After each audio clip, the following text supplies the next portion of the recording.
We are more stressed when we're told we have a 50% chance of getting an electric shock than when we're told we have a 100% chance of getting an electric shock. Today's episode is about change. Change is hard. We are not wired for change. We are wired for control and certainty. Or are we? My guest brilliantly talks about how to not just navigate and endure change, but how to use the change that we find ourselves in these big and small ways, as catalysts for greatness and to achieve our full potential. Time and time again, people were very grateful for the person they became on the other side of change. And she talks about how she helped none other than Chris Hemsworth navigate a really cool change. Honestly, guys, it is so fun to listen to her talk about how she helped Thor himself learn to use his beautiful brain even more effectively. It's a great episode. Let's get into it.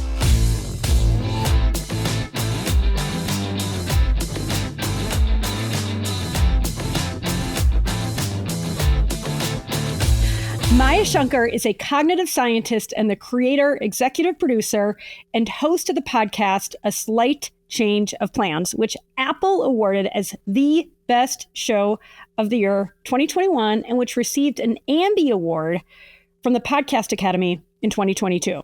Maya was a senior advisor in the Obama White House, where she founded and served as the chair of the White House Behavioral Science Team.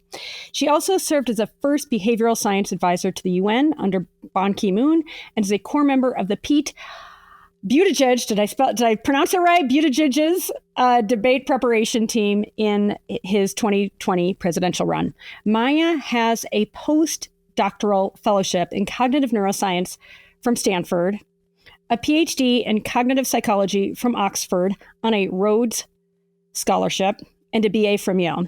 Okay, if you guys were me, you'd feel a little intimidated right now, but Maya is so warm and friendly. I'm just not going to feel intimidated, all right? Oh my and gosh. There's more. She's been profiled by The New Yorker and been the featured guest on NPR's All Things Considered, Freakonomics, and Hidden Brain. I mean, three of my favorite places. She's a graduate of the Juilliard School of Music's pre-college program, where she was a private violin student of Itzhak Perlman. Oh my gosh, Maya, you are Superwoman. And we're actually going to talk about the Avengers, but not till the end. Little spoiler alert. Wow, congratulations on all you've achieved, and welcome to Getting Open. Oh, thank you so much for having me, Andrea. It's such a pleasure to be here. Oh my God. Well, let's start talking about your debut book, The Other Side of Change, Who We Become When Life Makes Other Plans, which is coming out January 13th. Honestly, congratulations on such a compelling, motivating, beautiful book. Why don't you tell us about it? I'd love to know why you wrote it, and what do you want people to get from it? Well, thank you so much for saying that. It was a over 3.5 year effort. So I really appreciate that sentiment so much. I wrote this book because I'm someone who's really scared of change. I don't respond well to it. I'm a creature of habit. I like having clear routines every day, knowing how things are going to play out. And I'm one of those people that enjoys having a firm grip of the steering wheel at all times. And I fall prey to what psychologists call the illusion of control, which is a pretty common phenomenon among human beings, which is that we tend to... especially overachievers, let's keep it real. Type A people, right? It's like... I relate to that. Yeah, so we tend to wildly overestimate the degree to which we control the outcomes in our lives and how things turn out. And I am absolutely one of those people. So from the time I was 10 years old, I was making 10-year plans and 15-year plans and 20-year plans. And I was so eager to try to figure out, first of all, why I find change to be such an intimidating prospect. And two, I wanted some sort of guide to help me navigate the changes in my life with a bit more ease and a greater sense of possibility. And so that's what started me on this journey. And I feel so grateful to have spent years interviewing people who have really had profound seismic change happen to them, who are willing to share their beautiful, poignant stories with me and all of the wisdom that they accrued the hard way that hopefully readers can just learn from off the bat. And so they don't have to go through those, really trying experiences, but can just engage with change with a lot more wisdom.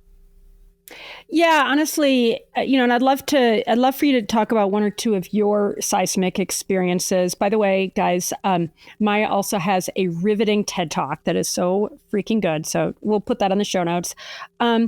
Each one of those anecdotes in your book could be a movie. I totally do you agree. feel like that? I totally agree. As I was going on these journeys with people, and one thing that was so beautiful, Andrea, about writing this book on change is that as an interviewer, I tried to enter each story very agnostic as to what I would find. So I remember one woman reached out to like me. A good scientist. Yeah, I didn't want to shape the narrative for them. And I wanted to be very open-minded about what it was that was happening inside their minds as they were navigating the change. And I would say that's actually at the heart of my work. So rather than just being someone who captures the external narrative or the external beats of a story, what fascinates me most as a cognitive scientist are the internal shifts that are occurring within a person as they're navigating their change. That's the kind of stuff we don't get to see from the outside.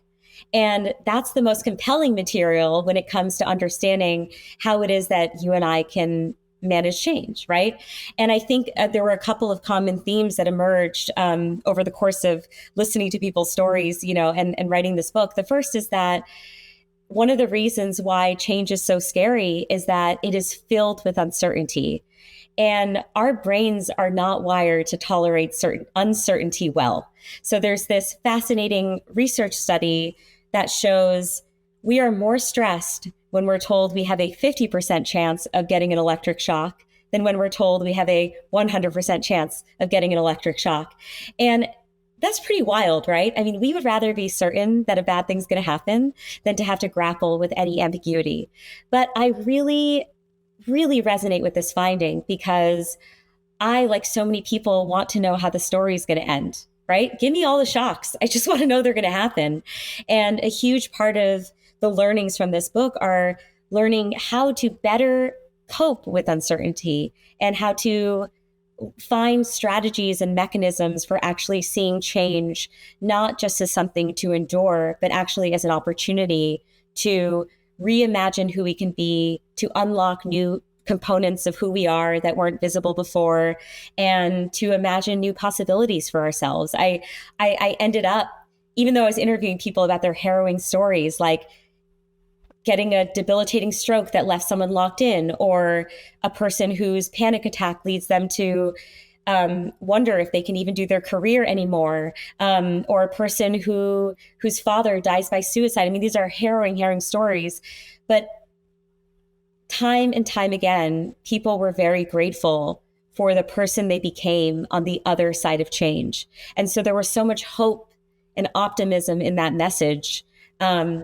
And that's why that's the name of my book, right? The Other Side of Change, because we forget that we will change as a result of the things that happen to us. And there's something uplifting about that message. Well, totally. And I love this definition you put in the book. You say a negative change can feel like an apocalypse, as if the world we knew has now been destroyed. But apocalypse comes from the Greek word apocalypsis, which actually means revelation. Ooh, that gives me chills. This etymology is instructive. Change can upend us, but it can also reveal things to us. And honestly, listening to you, it's like the hero's journey. Like, absolutely. That's the point, people. And you know what I mean? Yeah, absolutely. And I think, what's really interesting, and Andrea, I wonder whether you resonate with this, but I think as we're going through our lives, we sort of assume that we have a really good understanding of who we are, right? But here's the thing. Our understanding of ourselves is based on the very narrow and limited, somewhat random, arbitrary data points we've happened to collect over the course of our lives, given the particular experiences, right? Yeah, given the experiences that we happen to go through. And the reason why change can serve as a moment of revelation is that there are unique stresses and demands that accompany a change that unearth parts of ourselves that were previously hidden from view. And as we reckon with these things that are exposed to us, for example, oh my gosh, I didn't know I believed that. Or, oh my gosh, I didn't know that I had put so much of my worth in that thing. Or I didn't know that I was laboring under the impression that X, Y, or Z.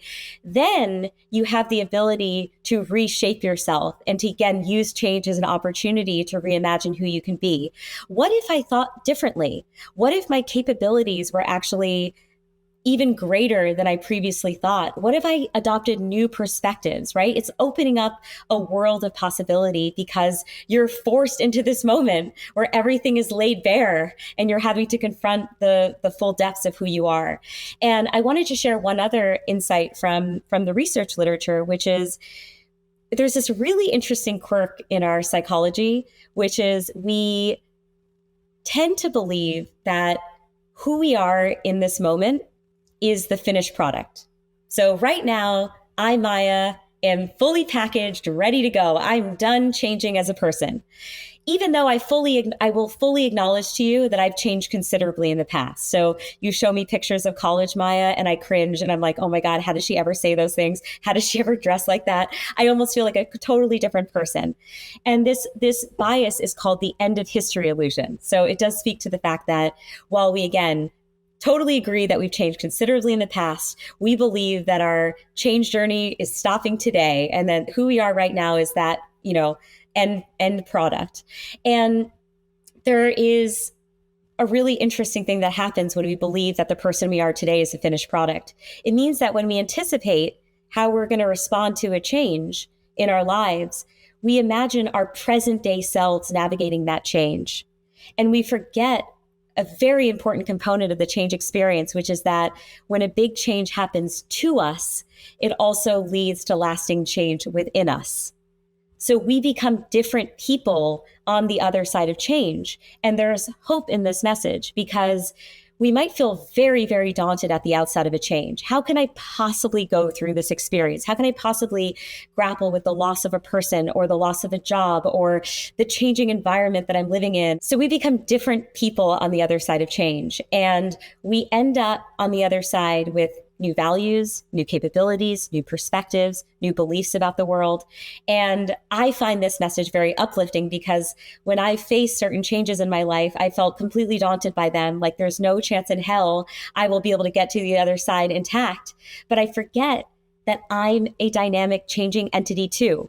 And so, yes, maybe present day Maya would really, really struggle, but there's a possibility that future Maya, the enlightened version, that has gone through this maturation process, this accelerated maturation process that was driven by the change she went through, will actually be able to cope much better than I currently think.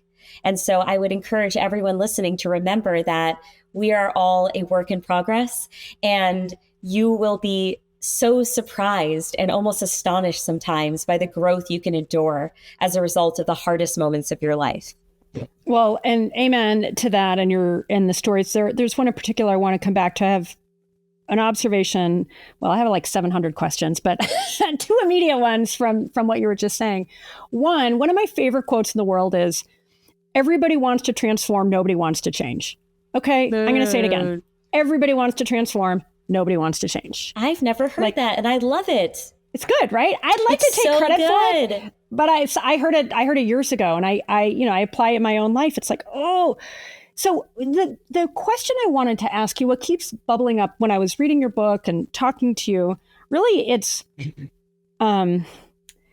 feels like there's just this incredible amount of resistance, and where I feel like there's resistance is a lack of trust, right? And it's like, why are you afraid of change? Well, I can't trust myself. I can't trust the world. I can't trust the outcome. What has your research shown when it comes? And I'm kind of linking those, and I don't know if they should be linked, but I feel like we're resistant when we're afraid, and we're afraid when we can't trust. So can you talk about maybe what roles resistance and trust have in people's fear of change? Yeah, I think that one reason we are so fearful of change is that change sometimes leads us to lose trust in ourselves. We're not just sure about our capabilities, but the thing that I actually learned, the big aha moment that I had when it came to all the interviews I've done for my podcast, A Slight Change of Plans, and also all the interviews I did for this book, was that change can threaten our sense of self-identity. And I hadn't really connected those dots before. I hadn't really connected the dots between change and identity. But when you lose, when a change happens, right? When the proverbial anvil falls from the sky and suddenly you can't do the things you do anymore, the roles that you take so much pride in, let's say you're a nurse or you're a mom or you're a teacher, and something threatens your ability to do those things, it really can leave you feeling unmoored. And you know from reading my book that I had a very formative experience with this. So when I was a little kid, my life centered around the violin. So from the time I was 6, every day I would run home from school, practice for hours and hours. And when I was 9, I was accepted into the Juilliard School of Music in New York. And Itzhak Perlman took me as his private violin student. And so my big dreams were coming true, and I was on the speed train. I was so enthusiastic about potentially becoming a professional one day. I was getting the votes of confidence I needed that this might actually be a possibility for me. And in that moment, I felt invincible, Andrea. I was like, okay, I think I can make this happen. I'm pretty sure you were. It wasn't just a feeling. You were. No, it was a feeling. It was a feeling. We're all so deeply humbled by life all the time, right? And so then what happened is at age 15, I had my, quote, slight change of plans. I overstretched my pinky finger on a single note. I heard a popping sound. It turned out that I damaged tendons in my hand, and doctors eventually told me that it was a career-ending injury. And I remember, naturally, I was devastated, right? This was the thing that defined me. The violin had almost become an extension of my body. If you had asked me as a kid, who are you? I would have said I'm a violinist before I even said I was Maya. And so I found it so gut-wrenching, but there was something really interesting about my grief that has taken me decades to reflect on. I wasn't just grieving the loss of the instrument. I was grieving the loss of myself.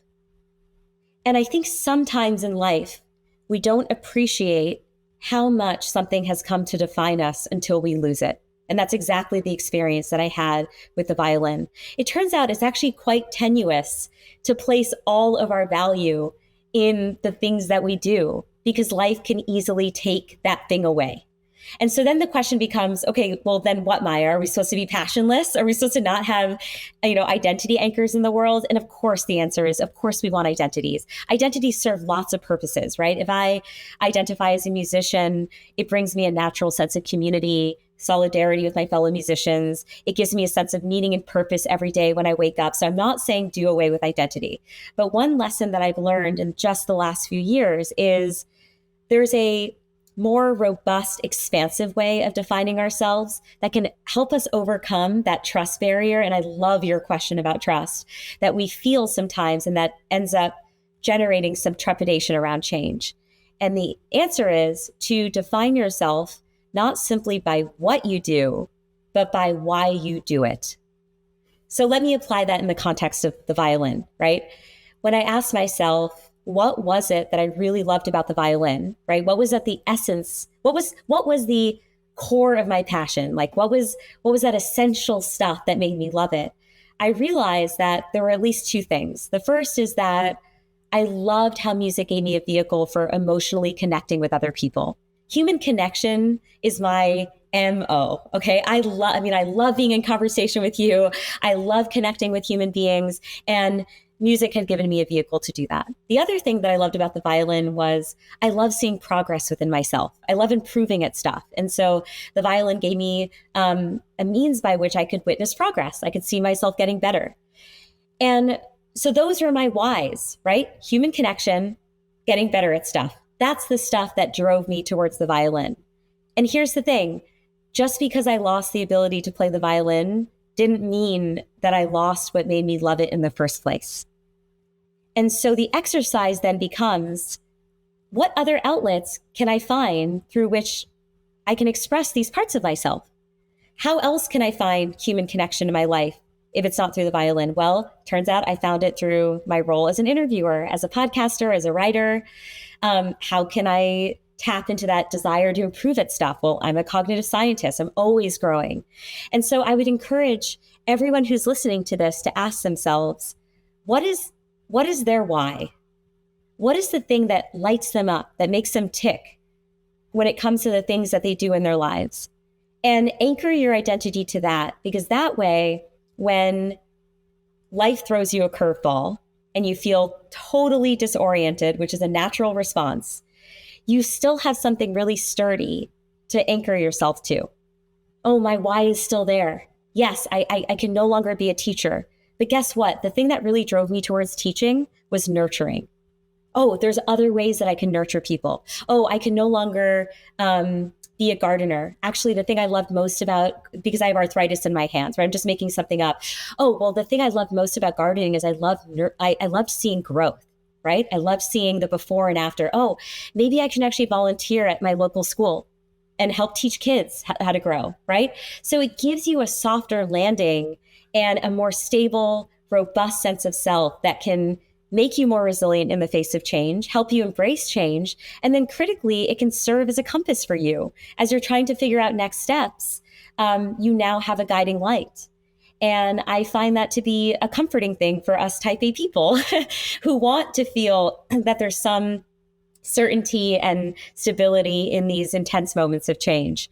I'll just leave, if I sorry, I feel like I'm talking too long, but I just want to leave you with one last story about this. So my publisher, Penguin Random House, one of the members of the team, she actually shared this book with her mom, who's ill right now. And she was saying that her mom was really devastated that her illness prevented her from being able to cook meals for her daughter. And so my colleague in the publishing company was sharing with her this whole why versus what distinction. And so she asked her mom, well, Mom, what is it about cooking that you love so much? And she said, I just love caring for you in this way. Even though you're a grown adult, it just fills my heart with joy to care for you. And then mother and daughter together figured out other ways that she could show her care for her daughter, given her physical limitations.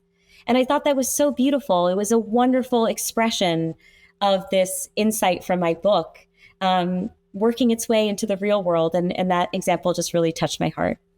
Oh, I love it. Well, props to you. And I want to come back.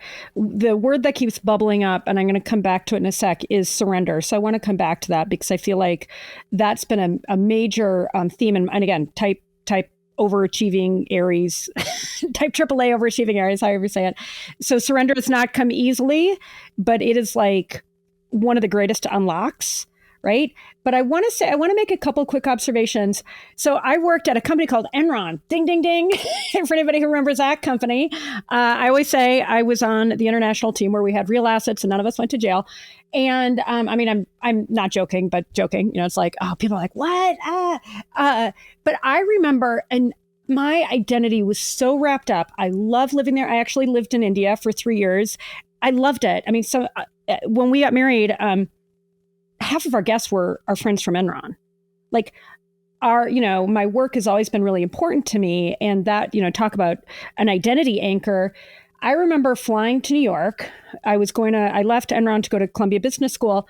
And I remember just feeling like I feel so unmoored. And by the way, I was proud to go to Columbia. I mean, I wanted to live in New York City. I wanted to go to business school. This was such a positive change. This was my plan. And yet it felt destabilizing, right? So I was mindful of in reading the book and in talking to you, and just guys, for everybody, even good change can feel destabilizing. I mean, I feel like some people, when they finally get married, or you just moved. I mean, I moved from New York City to Colorado. It was the greatest thing in the world, except for it was destabilizing, right? So it's not even just when the terrible thing happens, it's when a big change happens. And I love that you have said this. Yes. Massive 100 points for Andrea. Oh, no, it's only 100. Damn, I was trying to get like 150 over. I'll be doling out more points. Don't you worry. I'll work at it. You're on fire, girl. No, but you pointed out a really brilliant insight, which is that changes of all kind, the ones that are expected, the ones that are unexpected, the ones that are willed, the ones that are unwilled, all of these can be very, very daunting. So I was telling you, before we started recording that we've moved into our first home together, my husband and I. And this should be a very exciting venture, right? We lived in the same apartment for almost 9 years, right? And now we have this like nice, beautiful home together. And yet I was filled with such trepidation. And I think one of the reasons that we feel that, even in the face of what we would describe as a good change, is that change by definition involves loss of some kind, right? We are moving from an old way of being into a new way of being. And that is going to be a disorienting process regardless. And the other reason that even the good changes can be disorienting is that change is a humbling experience. I'm sure you can identify a time in your life where you wanted something desperately to happen. It happened, and it didn't go as you thought it would. So it didn't make you as happy as you thought it would. It didn't end up checking every box and making you feel that instant fulfillment that you thought you'd feel. We have what's called a happily ever after illusion, which is if I can just get promoted, then I'll be happy. If I can just find someone to be married, then I'll be happy.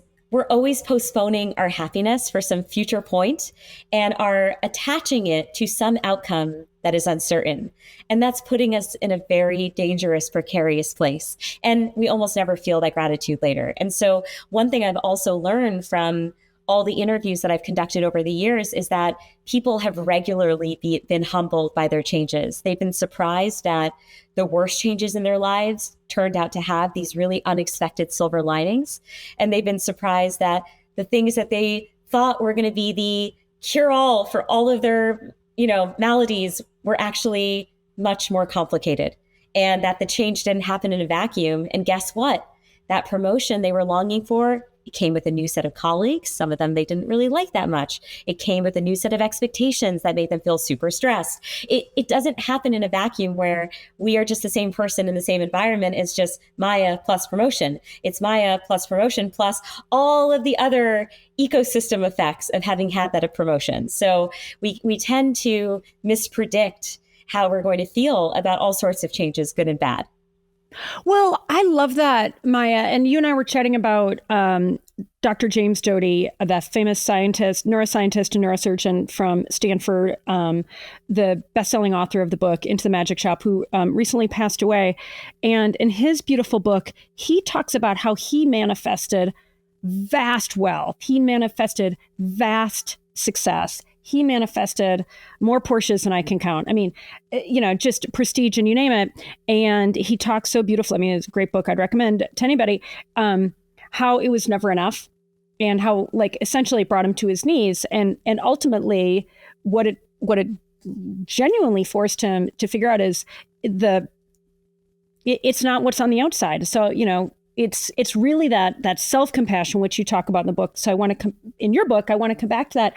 But I just want to sit here for a moment for everybody to go, oh yeah, and I do this to myself a lot. I keep moving the goalpost. Yes. When I achieve this thing, then I will have arrived, except for, especially if you're an overachiever, you keep moving the goalpost. And for me, I almost never reflect on what I've achieved. It's what do I still have to do? And I mean, I do that a lot less now, but I really want to emphasize and urge guys, just tap into the gratitude now. And I realize, and we could talk more about how to do that, but I feel like that is like a systemic, it's almost like a pandemic in our society, how we are delaying. It's like there's such a lack of presence. And I feel like I'm like verbal diarrhea over here. But when I think about how many of us, when we think we're going to we get the job, we get the house, we get this external thing, only to find that that's not what satisfies us, because what satisfies us is self-compassion, gratitude, joy, and it's how we feel. I certainly feel like I fooled myself into believing that you get some sort of prize at the end of your life for having been maximally productive. Yes. There's no such prize. No, there isn't. But there is definitely a pathology there. And one of my favorite episodes, Andrea, of A Slight Change of Plans, I interviewed a psychiatrist who talks about pathological productivity. Oh my God, I'm watching that. Send me that episode. I will send you the link. I'll send you the link. Oh It's with God, Dr. Yeah, it's with Dr. I'm Judith. kind of mostly recovered, but it'll still be very validating. I'll be very cathartic for me. Yeah, and I realized after this call, oh my God, I have pathological productivity if I'm not being efficient and productive. And by the way, I'm not talking about, at the level of writing books. I mean, like when I have a free 5 to 10 minutes, I'm like, you need to be cleaning the kitchen. You need to make sure that you pay all the bills. You need to make sure you wrap up the Amazon boxes and send them back. Like every moment I feel of my day needs to be well utilized. Otherwise, I'm failing in some way. And it's taking me a really long time to unwind this part of my personality. Just last night, as I was falling asleep, with this whole book promo, I feel very grateful. Like I'll get to talk to amazing people through interviews like this, but I was just feeling a little bit stressed. And I was like, how am I going to fit in all the things that I need to do? And my husband was like, Maya, this is your dream. Your dream was to write a book and have people care about it enough that they want to read it. I want you to feel gratitude. So he was working with me on changing my mindset about even the next couple of months, which are going to be a lot. And just saying, it's about appreciating each moment for what it is. And I do find that very centering when I'm capable of doing it. And it's a very hard thing to do in practice. I wonder if there's anything that any tips you can give me, because I'm in active recovery. Yeah. No, 1,000,000%. I want to like come hang out with you and just like do nothing together. Like force do nothing. Like, oh, I'll take it. No. But in all seriousness, I've been developing something called Heartset, and I halfway joke that Heartset is the new mindset. And it really is. I mean, as somebody who lived her almost entire life in her head, overachieving like you, like optimizing every minute, making everybody around me freaking crazy because I always had to be productive, and then everybody else had to be productive. 100%. It's like a disease. I mean, not that bad, but kind of. And so, yeah, when I think of Heartset, I just think of the practice, and there are so many ways to do it. I mean, controlled breathing and meditation. But even for me, honestly, I would say the one thing, if there was just one thing, since you asked, and for everybody, just tapping into a feeling of gratitude. I usually don't get out of bed in the morning without like one or two of those feelings that I want to anchor in, and just not getting out of bed till I feel it, not feeling it for 5 seconds, feeling it for a solid 30 seconds. I can feel my whole body tingling. I have been able to hack my nervous system. I mean, yes, I do a bunch of other stuff. This one thing, and then throughout the day, it's like I'll tap my chest or tap my heart, and something similar. I'm like, forget the to-do list, because people like you and me, oh my God, like so beholden to our to-do list. Throw it out, Maya. Throw it out. I'm going to give you courage, girl. Throw it out. I want you to make. I love that. List. Oh my God, how liberating! Make your to-be list, and if you are in that state of gratitude, like your sweet, wise husband said, your to-do list is a lot less important. Yeah. Right? Yeah. I mean, so many of us have been misled. And, we could talk for days. I want to get back. Well, I mean, this is also about your book too. But yeah, to me, to anchor in, I mean, back to identity, who do I want to be? And the why, to me, it's, I want to be somebody grateful. Yeah. I mean, it's interesting. You're hitting on a theme that is actually very relevant. There's actually an entire chapter of my book devoted to the topic of rumination. So rumination is when we have those maddening mental loops where we're thinking the same anxious, negative thoughts over and over and over again. We're basically on a hamster wheel, and our brains fool us into believing we're making progress just by thinking about the thing over and over again, but actually we're making no progress at all. We're just driving ourselves super crazy.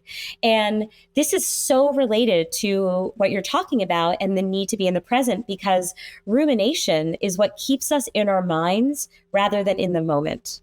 And in our bodies. And so let me tell you about a couple strategies that I talk about in the book that I think are really helpful for grounding ourselves in the present moment. The first is to invite moments of awe into our lives. And awe has so many forms. It's everywhere you look. It can be a beautiful piece of music. It can be a stunning piece of art. It can be some element of nature, just like the redwood tree that you saw let's say on your walk to work, or let's say you're living in a city. It's actually just the the magnitude of this gorgeous skyscraper that some architect conjured up and is now in front of you. And it could be complexity, right? It could be the complexity of a math theorem, or the complexity of some phenomenon in science. Like, awe is everywhere if we're willing to look for it. And what awe does from a neuroscience perspective is that it actually quiets the parts of our brains that are focused on self-immersion. So it's the anti-ego solution, essentially. And from a psychological perspective, experiencing awe allows us to step outside of our individual wants and needs and anxieties, and to remember that we are part of a larger whole, to remember that we are almost certainly not alone in whatever challenge we're going through, and that importantly, there is a broader perspective to be had. So in the moment, right, I'm thinking, oh my God, I had this negative interaction with my coworker or my boss or the plumber who came by to help me because he was kind of cranky and he made me feel bad, whatever it is, right? And afterwards, you just find yourself ruminating over it, right?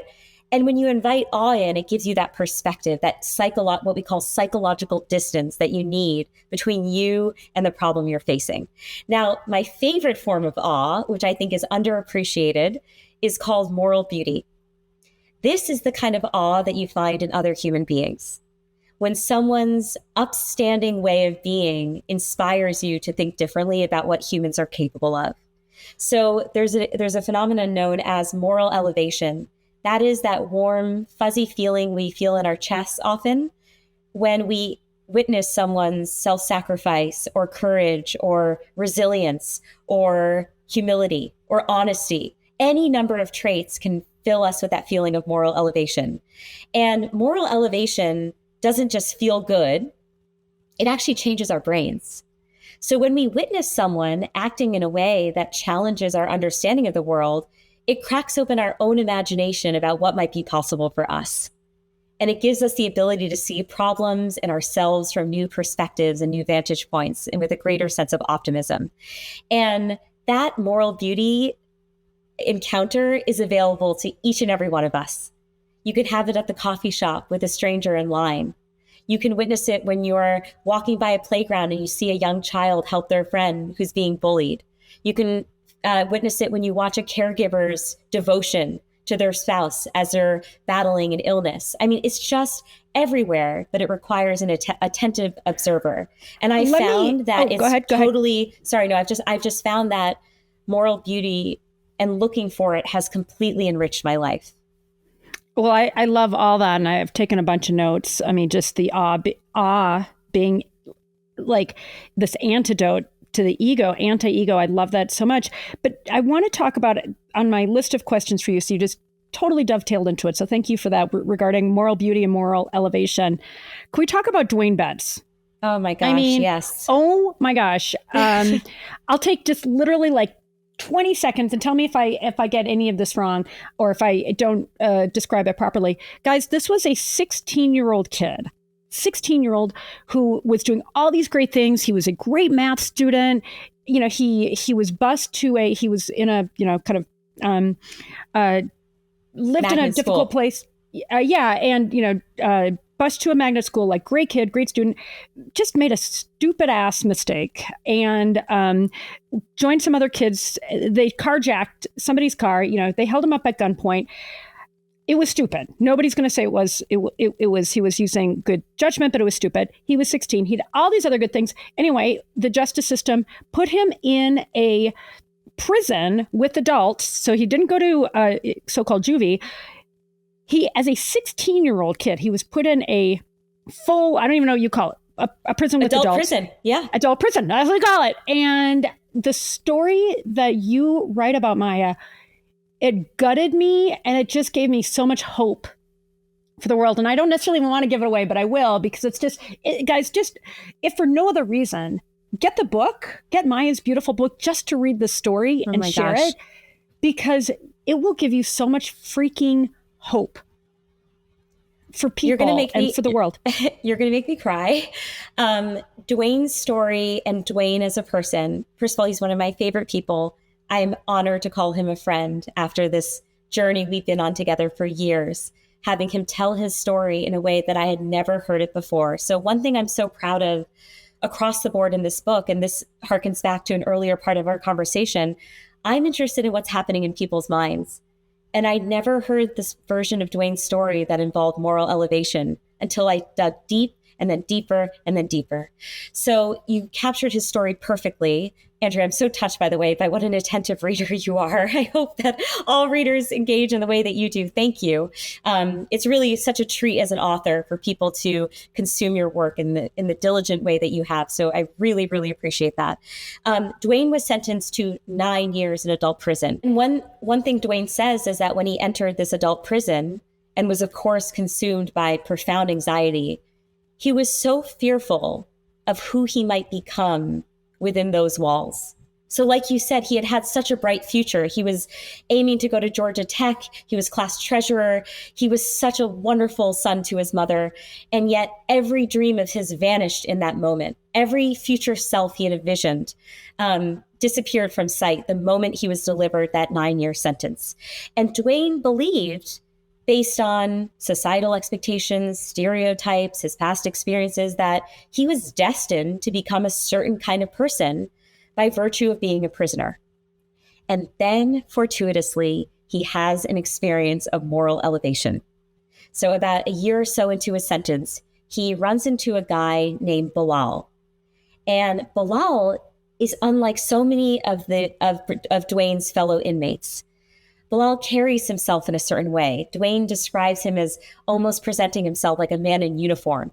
Okay, he irons his clothes crisply every morning. He gets up before the guards even come by. He does 250 push-ups in his jail cell before they're ready for count. I mean, this man is choosing a certain life and is making dignity, active choices. And he's self-respect. I mean, it's like it just reminds me of Viktor Frankl's A Man's Search for Meaning.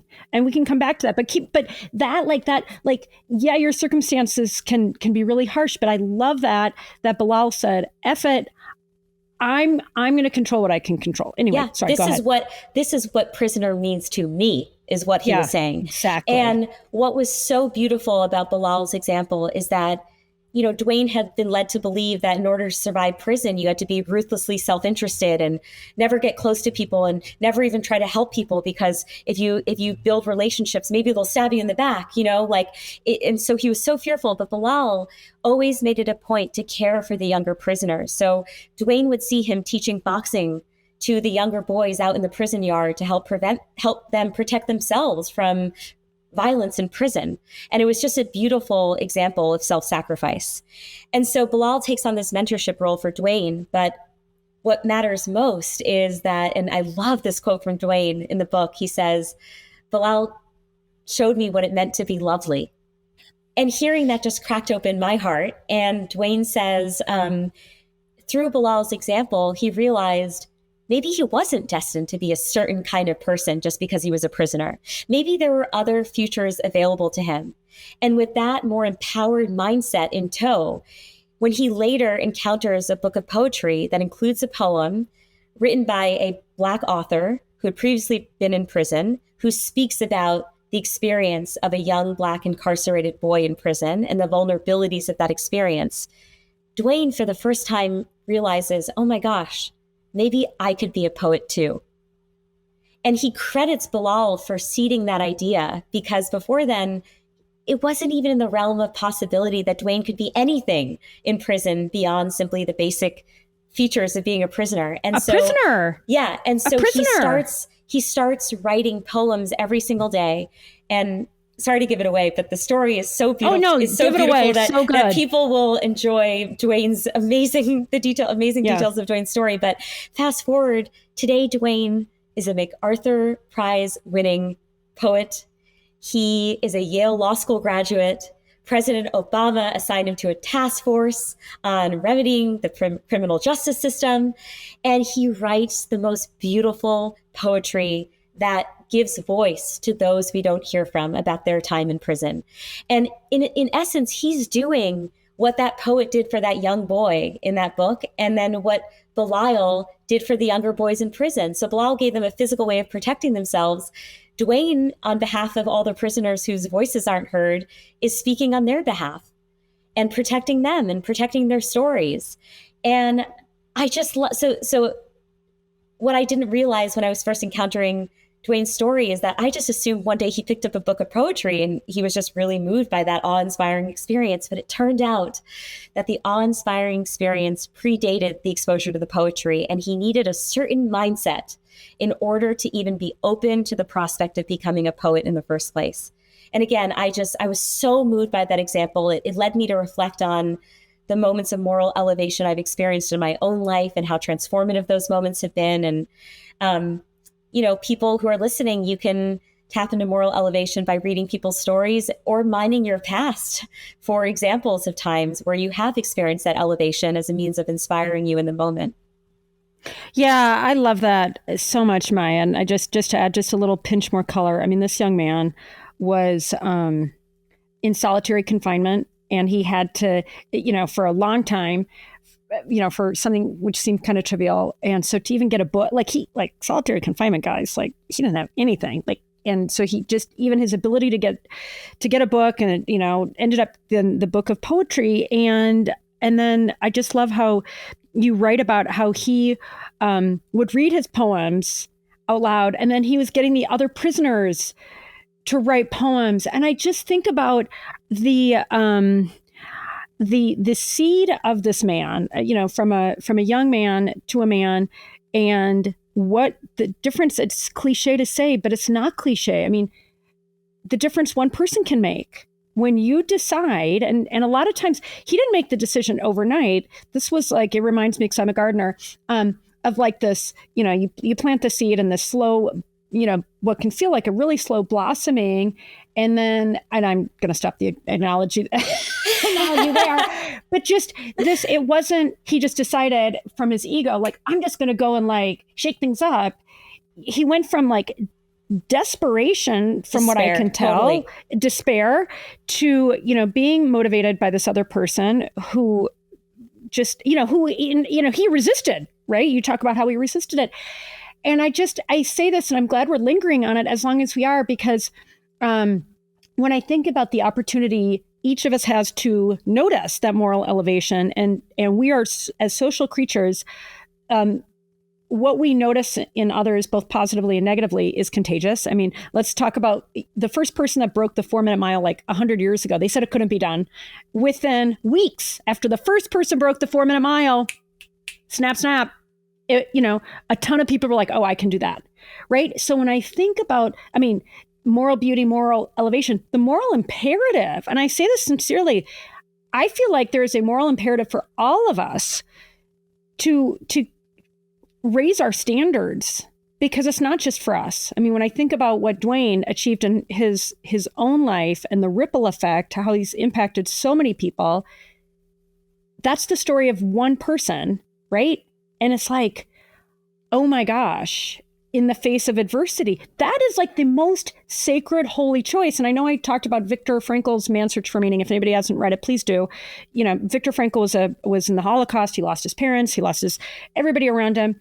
He went through this experience in the Holocaust, kept his dignity. They could take everything from him. They couldn't take his sense of purpose. And he ended up writing one of the world's greatest best-selling books ever. And it just reminds me of the same thing. I mean, you don't have to necessarily even be a best-selling author to have that kind of impact on a lot of people. And that's what your beautiful book, I think, shows, is when in story after story, the choice each of those main characters have, and back to the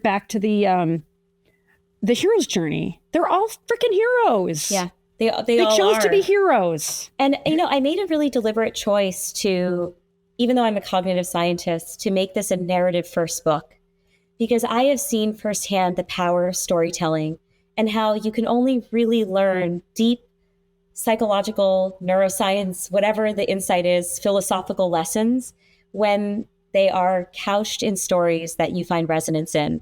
And I say that coming from a place of like, back in the day, I was all about the, running experiments and reading research papers. But it's the blending of science and stories that I think is the most beautiful sweet spot. And so this book is really about storytelling and I bake in the science in the lesson, but it's almost like hiding the broccoli. Like I hope people don't even notice that they're learning along the way, because I hope that the narratives themselves are just page turners, and are just really compelling. One thing I wanted to share about moral elevation is how it transcends any given person's circumstances. So one thing I love about Dwayne's story is that Bilal in this case was a leader in the Muslim community in prison, and he played a very specific role. It's not like Dwayne saw him and just wanted to follow in his footsteps and become the next Bilal. Moral elevation has the ability to crack open your imagination about what is possible for you in wildly different domains. And that's so powerful because it means that we don't necessarily need to look for inspiration in people whose stories look like our own. And that's actually a common theme across the book, which is that so many of these universal lessons transcend our specific circumstances. So one experience of moral elevation that I had was, when I was reflecting back, was in 2015 after the horrific shooting at Mother Emanuel Church in Charleston, South Carolina. I saw the daughter of one of the victims confront the racist killer and extend forgiveness to him in that moment. And I'm speechless now, even just talking about it. I get emotional thinking about it. I saw Nadine Collier tap into a depth of forgiveness that I did not think humans were capable of. And what's interesting about that moment in my life is that I wasn't at some inflection point where I was deciding whether or not to extend forgiveness to someone. But what Nadine did for me in that moment is she allowed me to see that human beings are just capable of maybe so much more than I give us credit for, that I might be capable of so much more than I give myself credit for. And I love that it could extend in all different domains. Like maybe there was a greater depth of kindness, for example, that I could tap into in my own life. Maybe there was a greater depth of empathy that I could tap into. It didn't necessarily have to be in the forgiveness category. And so again, this speaks to a broader theme across the book, which is I was learning as I was digesting so many people's stories that we tend to gravitate when we're in the throes of a big change. We tend to gravitate towards people whose stories look like our own. You lose a child, people instruct you to go to the part of the bookstore that's for bereaved parents, right? Or you're going through a divorce and people send you books from written by people who have gone through divorce. My whole argument is that you can actually learn from people going through any kinds of changes, because there are unifying, universal psychological themes that transcend those circumstances. So the example I give is, I noticed that a cancer patient and a woman who had been cheated on by her husband shared so much in common because they were both reckoning with a feeling of betrayal. The cancer patient felt his body had betrayed him. The woman felt her ex-husband had betrayed him. And so those are the themes that I hope people can hold on to, because it means that you're reading a story. For example, Andrea, you're reading about Dwayne. He doesn't share much in common with you, but there was this underlying lesson in that you could take into your own life. Oh, totally. And just what you said, I mean, just our capacity for greatness. I think what your beautiful book does, because these are all just normal people, right? I mean, they're just normal people. What you've unveiled so beautifully, and every single story is so freaking different. Each of us has a capacity for so much more greatness than I think we give ourselves freaking credit for. It reminds me of Marianne Williamson's famous quote. What does she say? Our greatest fear isn't our darkness, but we're powerful beyond measure. And I feel like, so when you talk about moral beauty and moral elevation, like, wow. And she goes on to say, when all of us shine our brightest, we give each other, and I'm butchering it, but we give each other permission to shine our brightest. Like dimming our light doesn't serve anybody. Right. And so when I think about, and yes, each of these stories, they were essentially forced into their circumstance. And it's like, okay, that wasn't necessarily your choice, but what you did with it is extraordinary. And to your point, even about like the mom that forgave the murderer in Charleston, you can't help but feel changed by that. Mm-hmm. Absolutely. And that's the great gift. I mean, it's a great gift to your book. It's a great gift of all these kinds of stories. If we're willing to be, open our hearts and be impacted, in this kind of way. I mean, it really is. It's like, oh my gosh, it really is. Go ahead. Yeah. Yeah, I was going to say, you had asked me at the outset, what led you to write The Other Side of Change? And I think one thing I describe in the opening of the book is I'd heard this mantra all the time, which is that we can't control what happens to us, but we can control our reaction to what happens. And I believe in that, but I had no idea how to execute on that. So at the time that I was writing this book, my husband and I were grappling with a lot of heartbreak in our personal lives. We were trying to start a family, but we were dealing with pregnancy losses and all sorts of other disappointments and obstacles. To this day, we still haven't started a family, and we're uncertain about what the future holds. But I distinctly remember thinking, yeah, I do want to change my reaction in this moment because I feel really crappy. I just don't know how to. And the book is a response to that. It's trying to actually give people a manual to figure out what the right questions are to ask, what techniques they can use, so they can actually change their response when things go sideways in their lives. And you'll notice in the book at the end, I've created a change survival kit, and it's all the best practices that they can use given the circumstances they might be in, that they can test out and experiment with and use a few at a time in this case and a few at a time in another case. And I really just wanted to give people a means to an end so they can actually deliver on the promise of feeling differently and responding differently. Yeah, I love that. I thought that was such a gift to give to readers because, like you say, I mean, there's so much. It's a gift in the storytelling, and you do a masterful job of tapping into the neuroscience of it and explaining to people what they can do, like in the case of awe, like how you can tap into awe, how you can use self-affirmations and so forth. And I loved how you summarized it at the end. Okay, before we finish, I've got a few more burning questions. First, can we talk about Chris Hemsworth? Oh my God, I love that. Absolutely. And you're teaching Chris Hemsworth, I mean Thor himself, as how to tap into brain science and neuroscience. That's so cool. Yes. So I was lucky enough to be selected to be Chris's neuroscience brain coach for the TV show Limitless, which is all about engaging in actions today to help us live better, longer, higher quality lives. And my task was to help Chris tap into our brain's capacity for neuroplasticity and to get him to learn a new skill so that his brain could stay sharper and more resilient for longer. And we had to figure out, okay, well, what skill should he learn that would, in theory, help him build this important cognitive reserve in his brain to help keep his brain stronger. And he decided to choose the drums. And the task at the end of the years that we were filming this was for him to perform live with Ed Sheeran to Thinking Out Loud in a stadium full of 70,000 people. And it was such an adventure. I was so humbled by Chris's commitment to throwing himself into very uncomfortable situations. Learning the drums when you've had no experience whatsoever with music as a kid is a very, very tough thing to do. And so I really admire that he could just, spend his leisure time in comfort and luxury. And he's choosing not to do that. He was choosing to challenge himself and to pick up things that he knew he would fail at for the sake of enriching his life experience and also sharpening his brain. That's awesome. How did he do? Was he able to go toe to toe? He was remarkable. He was remarkable. If you watch the show, I think it's on Disney Plus and Hulu. You can see parts of the live performance, and okay. I will say he did not let us down. I was nervous for a while there. I will say.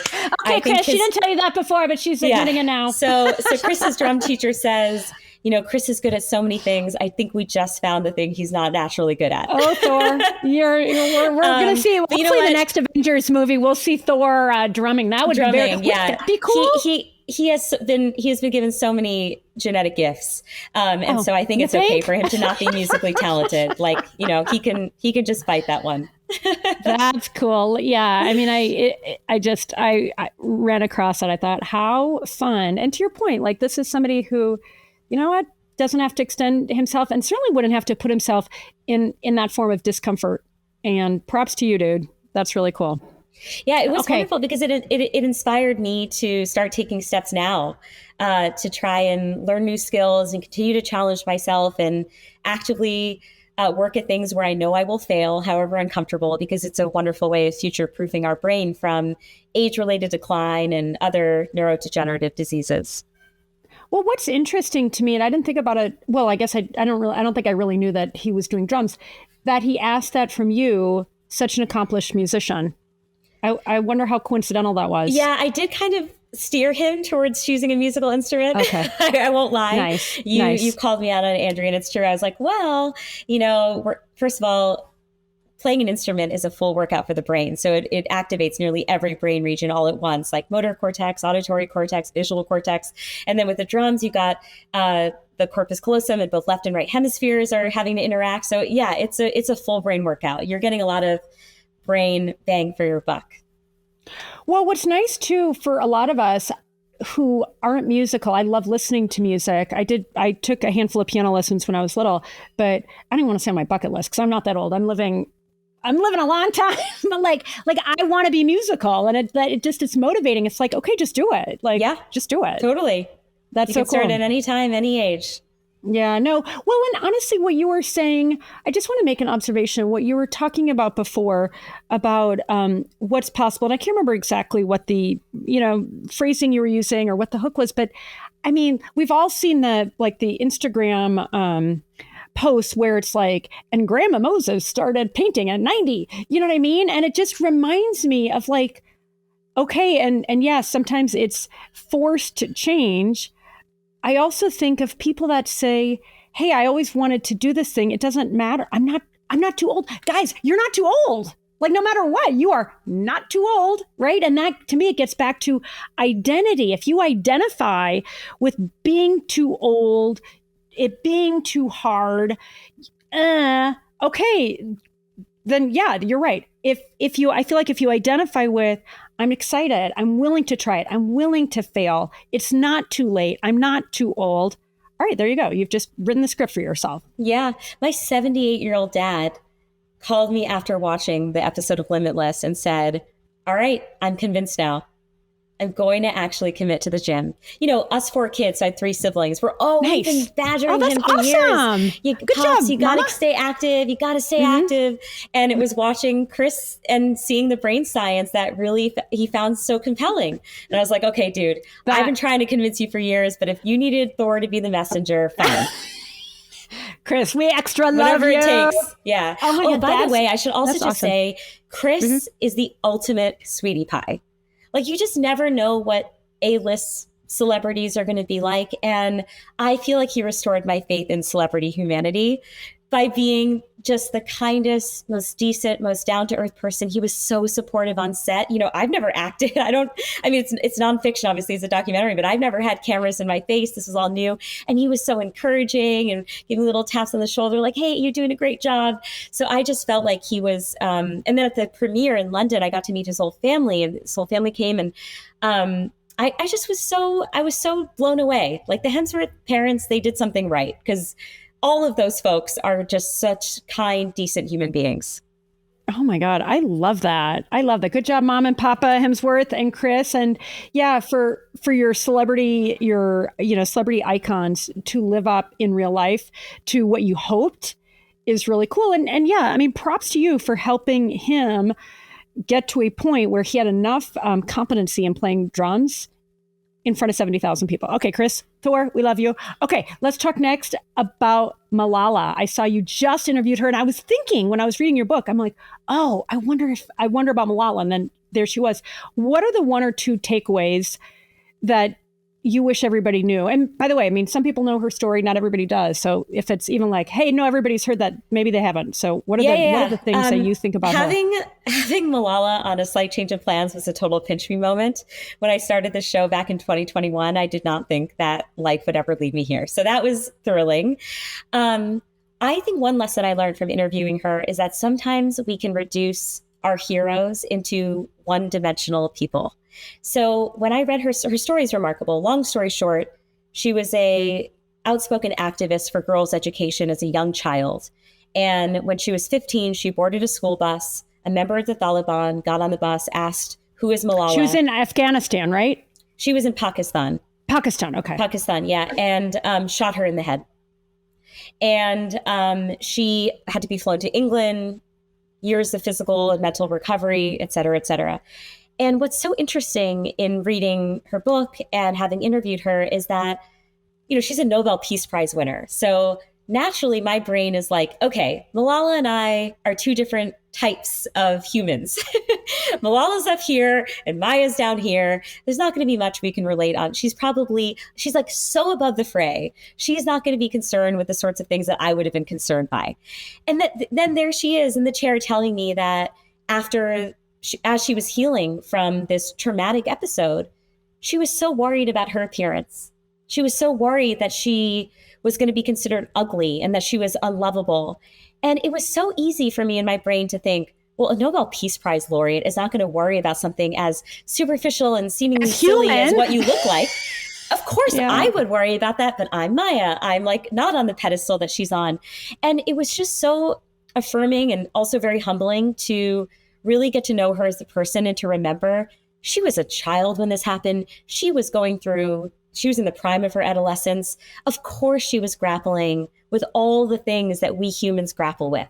And yes, she is a Nobel Peace Prize winner, and she is all the other things that young women are, right? She's confident and she's insecure. She is, extroverted, and she also has her introverted moments. She reads books by scholars, and she also watches The Summer I Turned Pretty and binges all 3 seasons. Like, it was just so helpful for me to have that full context on Malala and to paint her as a much richer entity, like an actual full human being. Like really multidimensional, like a real human being. Exactly. Mm-hmm. And I think sometimes that's awesome. We don't give our heroes that full human treatment sometimes, because we just assume, they're just on a different playing field. They're in a different stratosphere than we are. And it's just not fair to their experience. And I think the second thing I would just share is PTSD can emerge at any time in your life. So for Malala, she actually was quite functional following the actual attack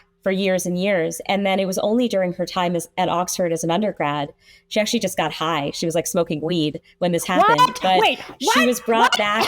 So there you go. Malala smokes weed and smoked weed. Okay, this is getting clipped. Like, my mind is blown right now. Like, this is going to be the number one social clip from this whole episode. She's just a normal college student, right? Yeah. That's the thing. Oh my God, that's hilarious. And so while she was high, she had this horrible flashback, and it triggered really horrible PTSD episodes. And for a long time, she didn't want to seek treatment because she thought, I'm stronger than this. And also, why is this emerging now? I thought I was over it. And so it's never too late to seek mental health treatment. And you never know when old wounds will resurface with a vengeance. And it's really important that we tend to our mental health when those things happen. Now, there are so many other lessons I learned from her, but I'm trying to collapse an hour-long interview. So you can listen to a slight change of plans. Yeah. The episode is there. And guys, you should follow Maya's social, because it's outstanding. But let me just touch on that for just a moment. When I think of how PTSD in a lot of people can emerge when it's finally safe for them to deal with it, right? In this case, maybe smoking weed was a catalyst, and maybe it was finally she was safe enough to handle it and to heal. And so I appreciate your talking about that, because I do think, even just back to the whole theme of your book, it's like, what's supposed to happen. It's like, we think what's supposed to happen. Nothing is supposed to happen. Let's be real. Nothing is supposed to happen. We think it's supposed to happen or not supposed to happen.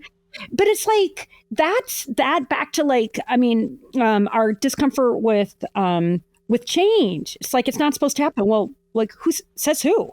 Yeah. Right. What do they say? They say something like suffering is the gap between what is happening and what you thought should happen. I love that. Say it again.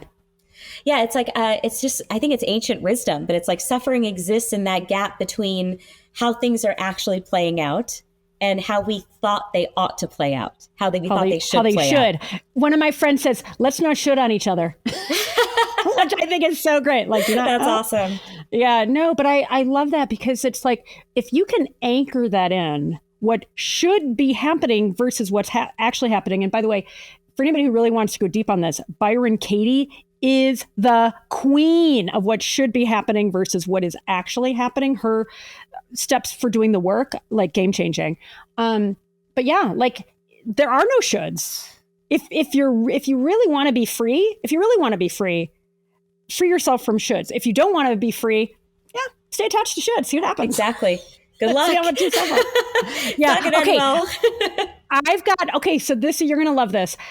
So some relatives came to visit recently and they were talking about you, Maya, and they were like, oh my gosh, we love Maya Shankar. And I was like I got all like puffy. I was like, I'm about to interview her. And so I'm so they touched were like, by this. Thank you. No way. Yeah, no, they were like, I mean, this is a distant relative of my husband, Sanjay's. And I feel very, let's just say a little sanctimonious. I was like, look at how cool I am. And so I was like, all right, what are your questions? Okay. So this is for Mohit and Amy. Okay. Hi, Mohit. So, hi, Amy. So Amy's question is on the topic of spiritual change. And these, you may have to answer them like 30 seconds each. Over the course of my life, I've gone from being a devout Lutheran Christian to almost atheist. However, the last several years have been particularly challenging, and I find myself becoming more and more spiritual. I can feel a higher power in music, nature, the vastness of the universe, etc. It shifts and changes. My question for you is, this is not a 30-second question, but good luck. What has been your spiritual journey, if you have one? Well, she just described the science of awe. She literally used part of the definition, the experience of vastness. That is what awe is. It's being in the presence of something that transcends your understanding of the world and that fills you with a feeling of vastness. So I think her spiritual love language is awe. Yeah, no, and it's amazing. You're right. Like how it's always there, whether you're in a city and skyscrapers or in a museum, or like where I live in Colorado, I look outside every day and it's like, you can't help but feel awe. Okay, so that was the first one. Now, from Mohit, you've studied how our brains cling to our old selves. What do you recommend to release outdated versions of yourself, the ones that no longer fit? And then he has a couple follow-ups if we have time. Ooh, okay. Well, I'm going to point you to chapter 5 of my book called The Blank Slate. It is all about shedding former versions of yourself and the beliefs that were attached to those former versions and entering a new state of freedom. Ingrid, who's the main character, has an unbelievably wild story. And this one I refuse to give away. It's just too good. Don't give it away. Yeah, don't give it away. In fact, I look forward to seeing like when the movie is, whether like all the vignettes of your book. I want to go to the premiere because like I love that. I'm foretelling it. Just kidding. A producer reached out and was like, "Can I turn this into a movie?" So that was very exciting because I do think that these characters are just so exceptional. I think there should be. Well, and it's just so inspiring. We actually watched a movie called Greater. This movie is probably 10 years old. It's about a football player, based on a true story about a young kid who had a dream of being a football player, all that he goes through. And it reminds me a lot, honestly, of Dwayne. Not only does he achieve his dream, by the way, this is such a great movie, no matter who you are, whether you like football or not, because it's a story of human potential. And when somebody believes in themselves and has one or two other people who believe in them, a little like Bilal, I think, helping Dwayne, and then the ripple effect. It's not just the one person who rises.